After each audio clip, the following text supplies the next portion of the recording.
And here we are with our today's topic of non-invasive and invasive fungal sinusitis.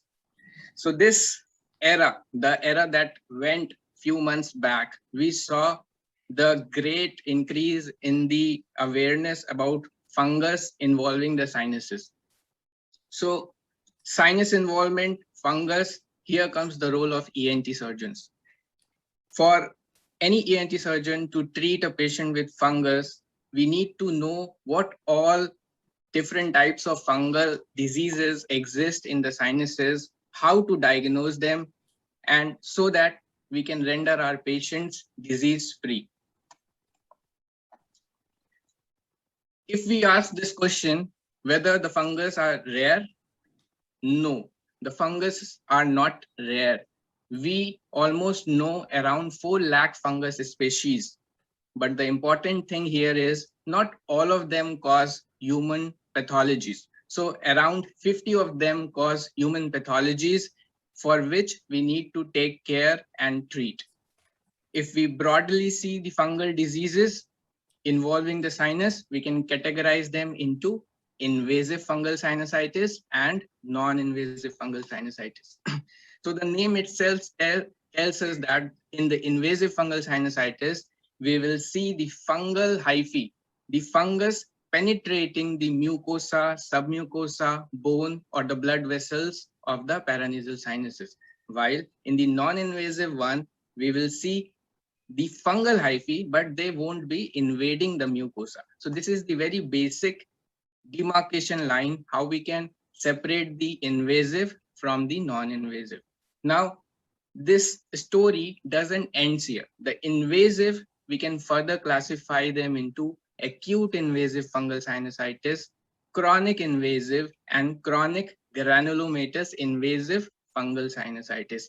Similar fashion, non-invasive, we can categorize them into fungus balls or fungus mycetoma, saprophytic fungal infection, and the AFRS, which is now under this common basket of fungus-related eosinophilic rhinosinusitis. So we'll be discussing in brief about all of them, and then we'll be proceeding with their management in detail.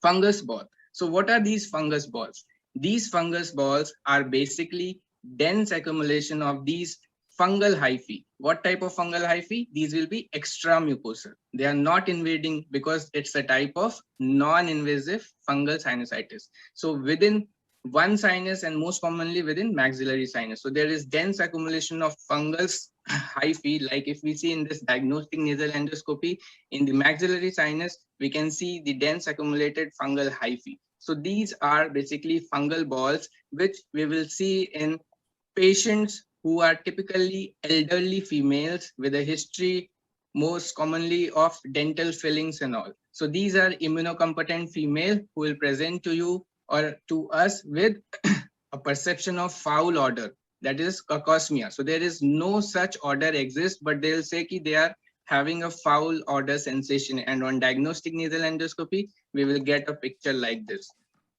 The most common organism that we see is Aspergillus fumigatus, although we might not get it in the cultures. Finally, coming to the diagnosis, in radiology, we will be seeing a sinus opacification like this.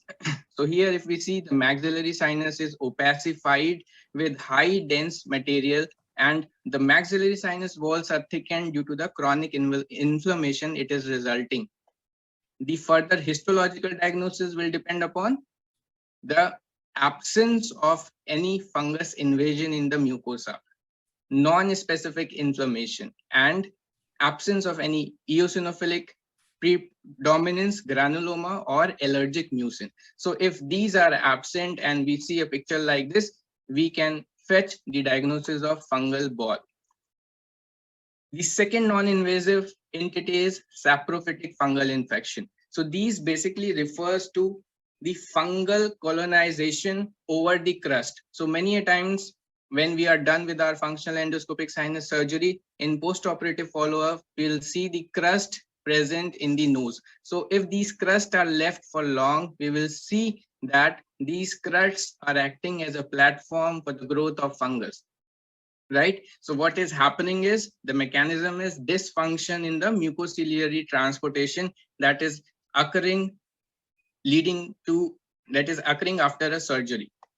So this is a case, a diagnostic nasal endoscopy showing us saprophytic fungal infection that we can fetch with the image like this. Coming to our third important entity, that is fungus related eosinophilic rhinosinusitis, including AFRS. Now, we all ENT surgeons know about this AFRS. And in fact, this AFRS is being discussed for last 30 years. And in this 30 years, we have seen a lot of theories being coming on. So if we see, this AFRS was first recognized in and around 1970 as a part of allergic bronchopulmonary aspergillosis. And to emphasize its importance, this is the most common accounting for around 56 to 76% of functional rhinosinusitis. So that is why knowing AFRS is too important. Particularly, we'll be seeing immunocompetent individual in the mean age of 21 to 33 years. And the common organism that we might suspect is ABC. So as we have read, Alternaria, Bipolaris, Curvularia, Aspergillus, and Fusarium. The hallmark that we can say is presence of allergic mucin. Now, I'm discussing this allergic mucin right now because I have something to tell you. This allergic mucin has been now changed or replaced by a new term that we will know once we discuss the pathophysiology, right? So if we see, the first theory that came was after the study of Manning et al., who told that after the fungus exposure in an individual, that individual shows the atopic reactions due to type 1 and type 3 hypersensitivity in combination. But he failed to explain some peculiar clinical features that we see with AFRS. One is, if it is type 1 and type 3 generalized hypersensitivity, why we are getting a unilateral involvement, or why we are getting an asymmetrical nature of AFRS. Second, why there is persistently raised IgE levels even after we give prolonged fungal immunotherapy, and why there is failure in rise of IgG level following this immunotherapy. To counteract them, we see the work of Panicu et al. In their landmark paper, who said that this IgE levels are not very specific for AFRS. So his study resulted in rejection of the IgE mediated reactions in AFRS. And finally, when Ferguson in 2000 did extensive literature review, he found that the two entities, that is eosinophilic mucin rhinosinusitis and allergic fungal rhinosinusitis, are two different terms. That means this eosinophilic mucin rhinosinusitis will not be having fungal hyphae, but they will show all the clinical features of AFRS. How it is happening? It is happening with the help of eosinophilic chemotaxis, right? So due to this eosinophilic chemotaxis, we are seeing the features of AFRS in non-allergic fungal rhinosinusitis. So the end point is to consider eosinophilic mucin rhinosinusitis and allergic fungal rhinosinusitis as two different entities. Why two different entities? Because the management of both will differ, right? Because this eosinophilic mucin rhinosinusitis does not show fungal hyphae, the antifungal drugs will not have any effect in them. So we do not give antifungal drugs in eosinophilic mucin rhinosinusitis while they are in management protocol for AFRS, right? And this diagnostic criteria proposed by Bent and Kuhn, we all know that it consists of 5 major criteria. What I want to discuss here is St. Paul Sinus Center diagnostic criteria for AFRS, where we will see 2 modifications in this Bent and Kuhn criteria. So what happened is, the first point, if we see the first point, which is type 1 IgE mediated hypersensitivity. So not in all cases of AFRS, we will see raised IgE level. So this has been replaced by immunocompetent status. So in St. Paul Sinus criteria, this has been replaced with immunocompetent stature. And the 5th point, that is positive fungal smear. So either we have a positive fungal smear or a positive culture. So both of them will account for the diagnosis of AFRS. And moving to the investigation parts, a lot more of us thinks the IG level as a screening test for AFRS, but in real, the literature doesn't say so. Why? Because in all the individual, we see a high variation of this IG level. In some, it might be too high, in some, it might be too low.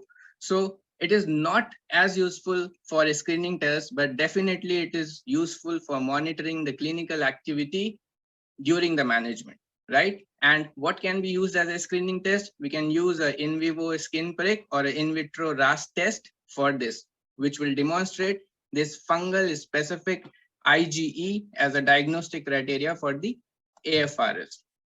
The radiology of this AFRS is very important, where we can see this hyperfocal hyperdensities in the maxillary sinus in this CT scan, which is a result of allergic fungal mucin, right? So these focal and diffuse hyperintensities are due to this allergic mucin, which have calcium and manganese deposits in the necrotic debris of the fungus, right?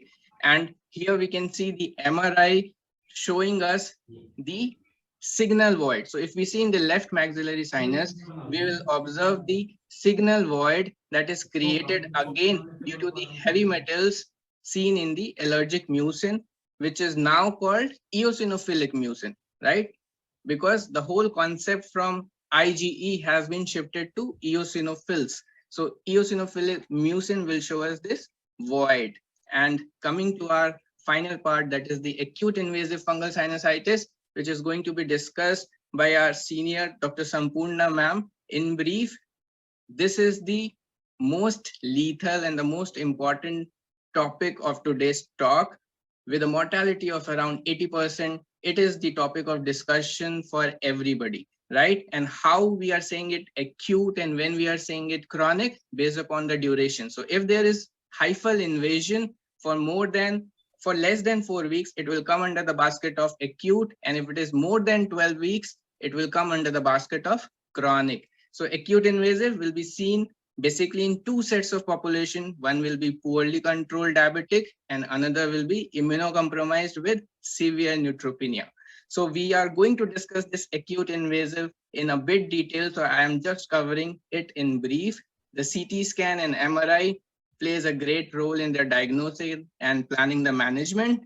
And coming to the chronic invasive fungal sinusitis and chronic granulomatous fungal sinusitis, the duration is, these are basically slow progressing and the duration will be more than 12 weeks to years, right? And here what we see is basically these fungal organisms which are deposited in the nasal pathway and the paranasal sinus will be causing the invasion, but there will be formation of non-caseating granulomas in case of chronic granulomatous, which will not be seen in the chronic invasive fungal sinusitis. So everything starting from the clinical presentation to the radiology, to the investigation, to the microscopy, everything will be same except the histology. In histology, the chronic granulomatous invasive will show us non-caseating granuloma with fibrosis and the fungal invasion.